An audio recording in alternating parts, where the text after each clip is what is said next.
본문 말씀 야고보서 5장 13절입니다. 너희 중에 고난 당하는 자가 있느냐 그는 기도할 것이요 즐거워하는 자가 있느냐 그는 찬송할지니라.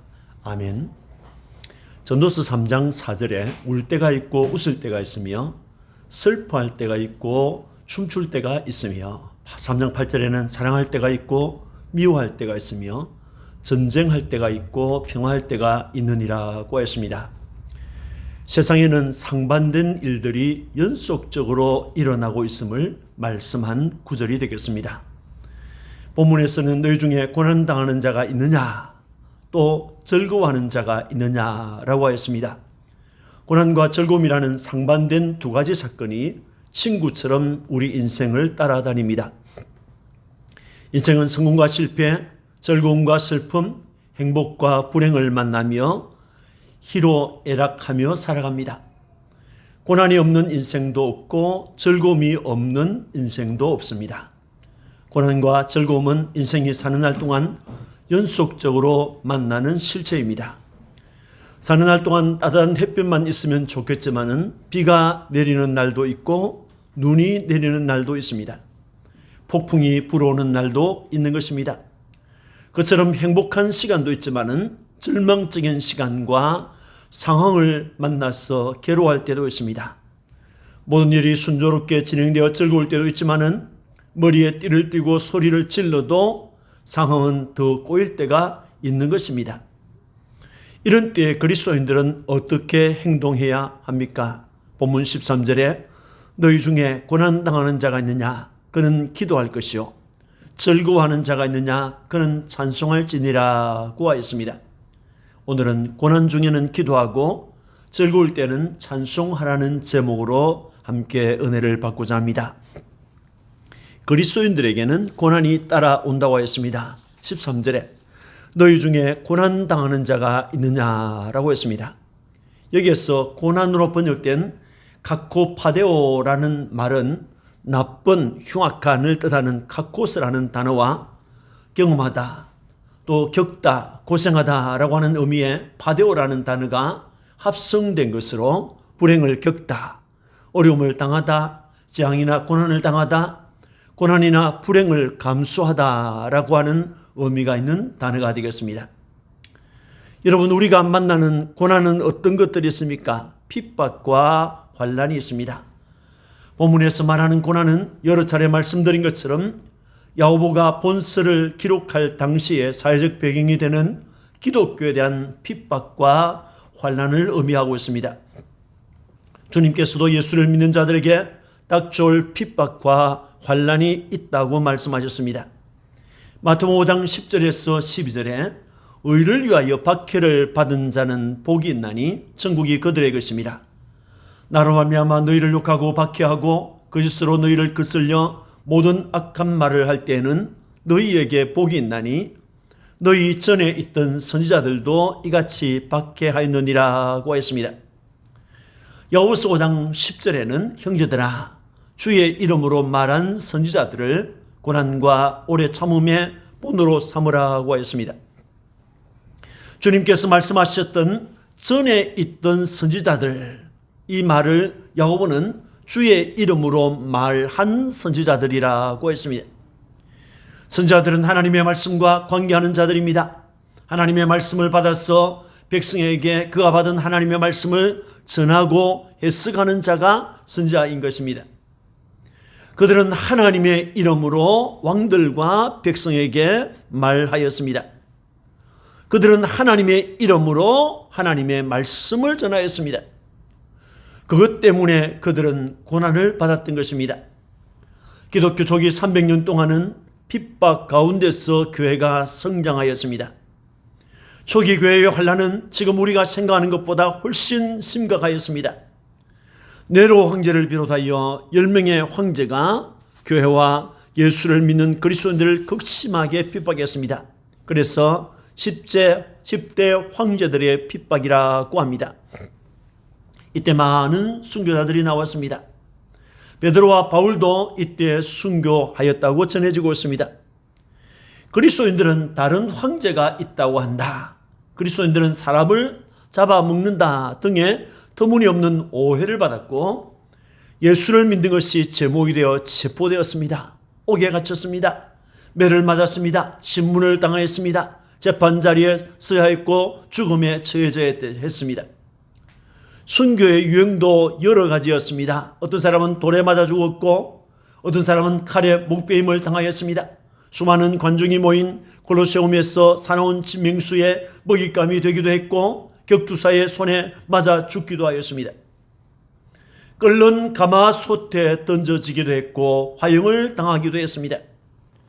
꽁꽁한 얼음물 속에 던져져 죽기도 하였고 십자가에 달려 죽기도 하였습니다. 살아남은 가족들은 생명을 부지하기 위하여 무작정 타지로 떠나야 했습니다. 어떤 사람들은 땅을 파고 지하에 땅굴을 파고 그 속에서 300년을 버텼습니다. 이것을 카타콤이라고 하죠. 이러한 핍박은 초대교회에만 국한되지 않았습니다. 세월이 지난 오늘날에도 곳곳에서 이런 핍박이 일어나고 있는 것입니다. 그래서 바울은 무릇 그리스도 예수 안에서 경건하게 살고자 하는 자는 박해를 받으리라고 했습니다. 두 번째, 우리 그리스도인들이 만나는 고난의 내용이 무엇입니까? 질병과 각종 슬픔입니다. 본문의 다음 절인 14절, 15절을 보면 병든 자가 나옵니다. 모두가 건강하고 기쁜 일만 있기를 원합니다. 그러나 질병으로 고통을 받는 자들이 많이 있습니다.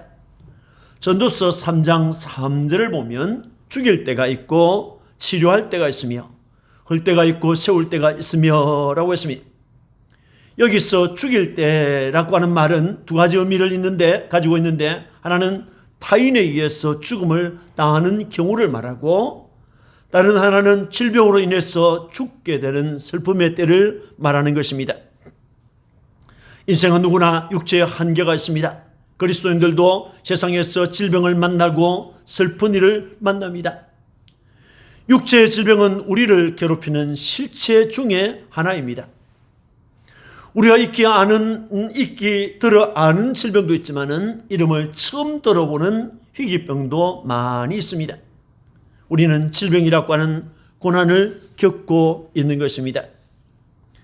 우리 그리스도인들이 만날 수 있는 고난의 내용이 무엇입니까? 가난입니다.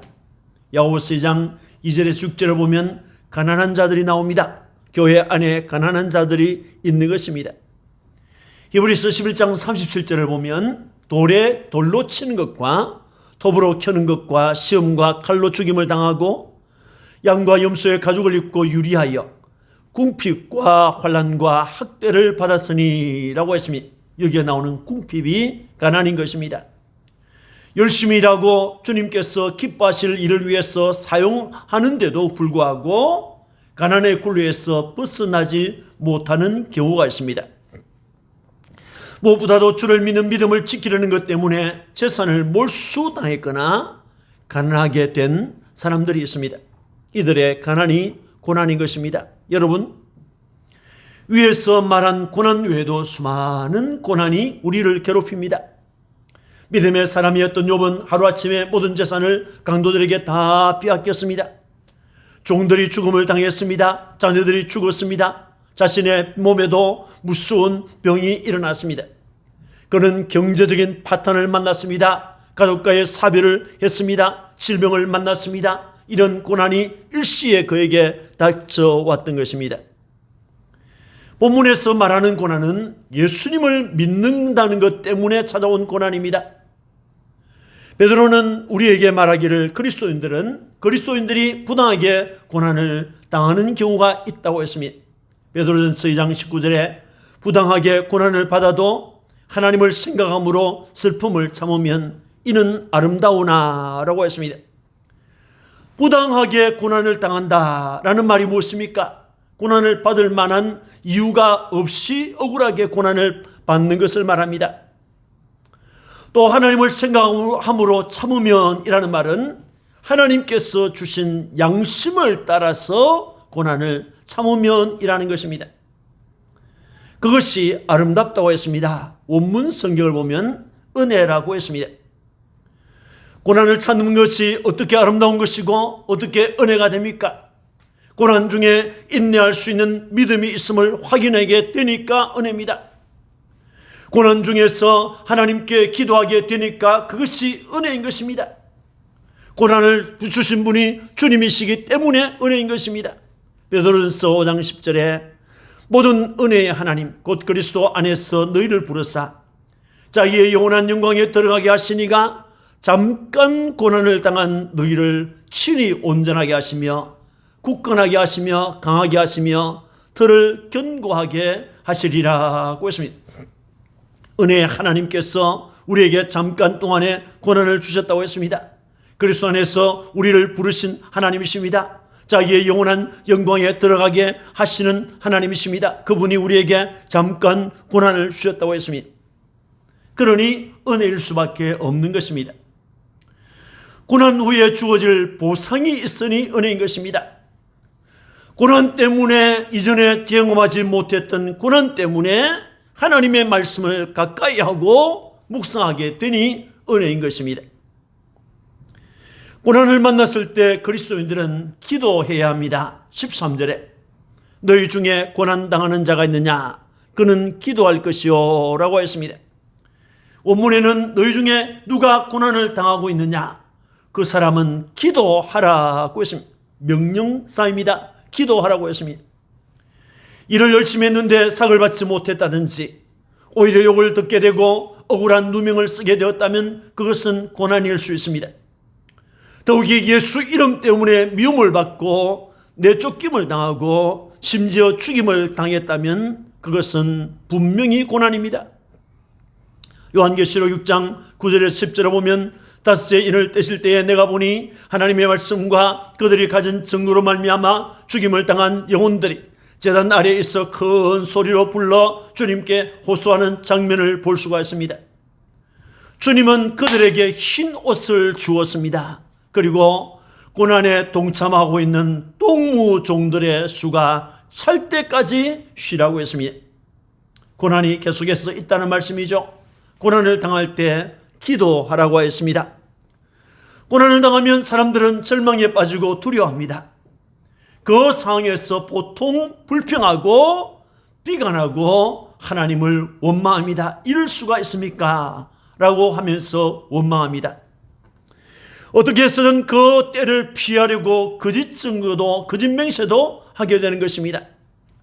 그러나 고난을 피하려고 한다고 해서 피해지는 것이 아닙니다. 자신이 지은 죄 때문에 고난을 받는 경우도 있지만은 선을 행하다가 고난을 받는 경우도 있습니다. 다니엘과 그의 친구들은 자신들이 지은 죄 때문에 고난을 받는 것이 아닙니다. 유다 백성이 하나님을 버리고 우상을 섬기고 인간을 쳐다보고 믿었던 죄 때문에 나라가 망하여졌습니다. 그들은 포로가 되어서 바벨론으로 끌려갔습니다. 바벨론에 가서 그들은 어떻게 되었습니까? 자기들의 이름도 사용할 수 없었습니다. 그들의 이름은 바벨론 사람들이 믿는 신들의 이름으로 불렀습니다. 음식으로 시험을 받았습니다. 또 왕의 꿈을 알아내고 해석해 주는 사람이 없다고 해서 이들까지 죽이었다고 했습니다. 이것은 그들에게 시험이자 고난이었습니다. 그때 그들은 하나님의 하늘의 하나님께 기도했습니다. 그 고난을 만났을 때 그들은 하나님께 합심해서 기도했습니다. 그리고 응답을 받았습니다. 여호와는 우리에게 말씀하시기를 고난당할 때 기도하라고 했습니다. 여러분, 왜 고난 중에 기도해야 하겠습니까? 고난을 해결할 수 있는 분은 하나님밖에 없습니다. 고난을 이길 수 있는 힘을 주실 분도 하나님 한 분뿐입니다. 그래서 하나님께서는 시편 50편 15절에 환난 날에 나를 부르라 내가 너를 건지리니 내가 나를 영화롭게 하리로다 했습니다. 환난 날에 주님을 부르라고 했습니다. 시편 81편 7절에는 내가 고난 중에 부르짖음에 내가 너를 건졌고 우리의 소리에 은밀한 곳에서 내게 응답하며 라고 했습니다. 고난 중에 부르짖을 때 주님이 응답하시고 건져주었다고 했습니다. 참된 그리스도인들은 고난을 만났을 때 제일 먼저 하나님을 찾습니다. 그리고 그분께 그 내용을 아뢰입니다. 기도를 통해서 그리스도인들은 고난뿐만 아니라 부정적인 모든 상황을 극복해 나갈 힘과 은혜를 받는 것입니다. 시편 40편 1절 2절에 내가 여호와를 기다리고 기다렸더니 귀를 기울이사 나의 부르짖음을 들으셨도다. 나를 기가 막힐 웅덩이와 수렁에서 끌어올리시고 내 발을 반석 위에 두사 내 걸음을 견고하게 하셨도다 라고 했습니다. 이스라엘 백성은 애굽에서 종살이하면서 학대를 받을 때 하나님께 울부짖어 기도했습니다. 하나님께서는 그들의 기도를 들어주셨습니다. 그리스도인의 고난은 생의 걸림돌이 아니라 생의 도약을 위한 디딤돌인 것입니다. 고난이 있다는 것은 우리가 하나님께 기도할 제목이 더 추가되었다 하는 것입니다. 더 주어졌다는 은혜의 시간인 것입니다. 고난 중에 기도하시는, 고난 중에 부르짖으시는, 고난 중에 하나님을 찾는 여러분이 되시기를 주의 이름으로 축원합니다. 즐거운 일을 만났을 때는 찬송해야 합니다. 13절에 너희 중에 즐거워하는 자가 있느냐 그는 찬송할지니라고 했습니다. 원문에는 너희 중에 즐거워하는 자가 있느냐 그는 찬송하라고 했습니다. 여기에서 즐거워하다라고 번역된 이 유디메오라고 하는 단어는 안심하다, 즐거워하다, 기뻐하다라고 하는 의미가 있습니다. 성경의 여러 구절에서 안심하다라는 말로 번역되었습니다. 즐거워하다라는 것은 고난의 문제가 해결되고 기쁜 일이 있었다는 것을 말합니다. 기쁘고 즐거운 환희의 날에 찬송을 불러서 하나님을 기쁘시게 하는 것은 고난당할 때 하나님께 기도하는 것처럼 너무나도 당연한 것입니다. 이스라엘 백성은 출애굽 때에 홍해 바다 앞에서 절망하고 원망했습니다. 그때 모세는 절망하지 않고 하나님께 나가서 부르짖었습니다. 하나님께서는 이스라엘 위하여 동풍을 이용하여 바닷물을 나누게 하시고 수중 고속도로를 저들에게 준비해 주셨습니다. 그때 이스라엘은 홍해 바닥에 난 길을 따라서 신나게 건너갔습니다. 홍해를 건넌 다음에 이스라엘은 잠잠했습니까? 이스라엘은 감격에 겨워서 하나님을 찬송했습니다. 하나님이 우리를 구원하셨다고, 하나님 우리에게 은혜를 베푸셨다고 노래하면서 소고를 치면서 찬양했던 것을 볼 수 있습니다. 기쁜 일이 있으면 당연히 찬송할 텐데 즐거워하는 자가 있느냐? 그는 찬송하라고 했습니까? 그것은 하나님을 생각하지 않고 사람에게 공을 돌리는 일이 많기 때문입니다. 내가 흘린 땀과 눈물, 나의 피나는 수고, 나의 엄청난 스트레스의 결과라고 생각했기 때문입니다. 사람의 노력과 수고가 있었습니다. 다른 사람보다 더 수고했고 더 많은 땀을 흘렸기 때문에 얻은 보상이 맞습니다. 그러함에도 하나님을 찬송해야 하는 것은 무엇 때문입니까? 하나님의 도우심, 하나님의 인도하심, 하나님의 은혜가 있었기 때문입니다. 하나님께서 그 일을 할 수 있도록 건강을 주셨습니다. 그 일을 할 수 있도록 인내할 마음을 주셨습니다. 그 일을 할 수 있도록 지혜를 주셨습니다. 그 일을 할 수 있도록 환경까지 주장해 주셨음을 믿기 때문에 찬송하는 것입니다. 모든 것이 은혜인 것입니다.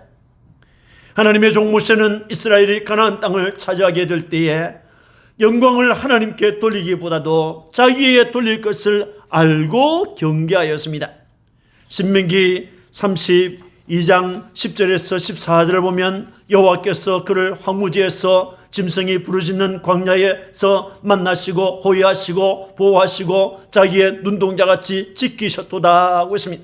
하나님께서 광야에서 만나 주었다고 했습니다. 호위해 주었다고 했습니다. 보호해 주었다고 했습니다. 눈동자같이 지켜 주었다고 했습니다. 마치 독수리가 자기의 보금자리를 어지럽게 하며 자기의 새끼 위에 너풀거리며 그의 날개를 펴서 새끼를 받으며 그의 날개 위에 그것을 엎는 것 같이 여호와께서 홀로 그를 인도하셨고 이스라엘을 인도했습니다. 그와 함께한 다른 신이 없었도다.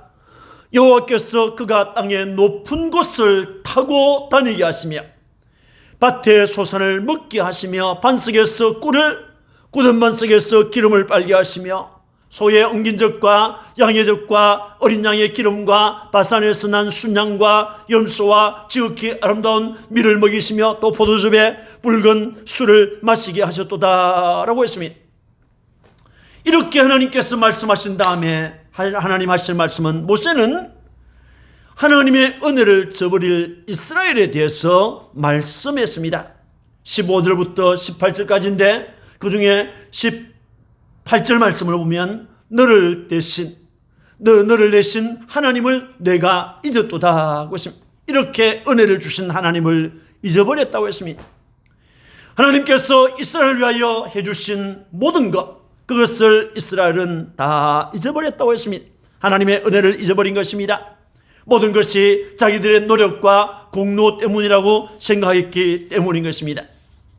복음 찬송 가운데 이런 찬송이 있습니다. 내가 누려왔던 모든 것들이, 내가 지나왔던 모든 시간이, 내가 걸어왔던 모든 순간이 당연한 것 아니라 은혜였어. 아침에 해가 뜨고 저녁에 노을, 봄에 꽃향기와 가을에 열매 변하는 계절의 모든 순간이 당연한 것 아니라 은혜였어. 모든 것이 은혜, 한없는 은혜. 내 삶에 당연한 것 하나도 없었던 것을 모든 것이 은혜였소라는 찬송입니다. 여러분, 참된 그리스도인은 고난을 만났을 때는 기도하고 즐거울 때는 찬송합니다. 이것은 하나님만이 인생에게 모든 것을 주실 수 있는 분임을 고백하는 것입니다. 하나님께서 인생의 모든 것을 베풀어 주셨음을 인정하고 감사하는 행위가 되겠습니다. 찬송은 하나님께 영광을 돌리는 수단입니다. 찬송은 영으로 마음으로 하는 것입니다. 찬송은 주님께 올리는 것입니다. 로마서 15장 9절에 내가 열방 중에서 주께 감사하고 주의 이름을 찬송하리로다 라고 했습니다. 찬송으로 하나님께 감사하는, 찬송으로 하나님께 영광을 돌리는 여러분이 되시기를 주의 이름으로 축원합니다. 사랑하는 성도 여러분, 고난과 즐거움은 인생사에 반복적으로 만나는 일들입니다. 고난의 때에는 기도하고 즐거울 때는 찬송하라는 야고보의 권면은 인간은 어떤 경우든지 하나님과 관계하고 살아야 한다는 것을 말씀하여 주는 것입니다. 기도로 관계하든지 찬송으로 관계하든지 하나님 앞에 감사함으로 관계하든지 그리스도인들은 하나님과의 관계를 맺고 살아야 하는 것입니다. 사람들은 고난을 좋아하지 않습니다. 그러나 고난은 나의 의사와는 상관없이 나를 찾아오고 우리를 힘들게 합니다.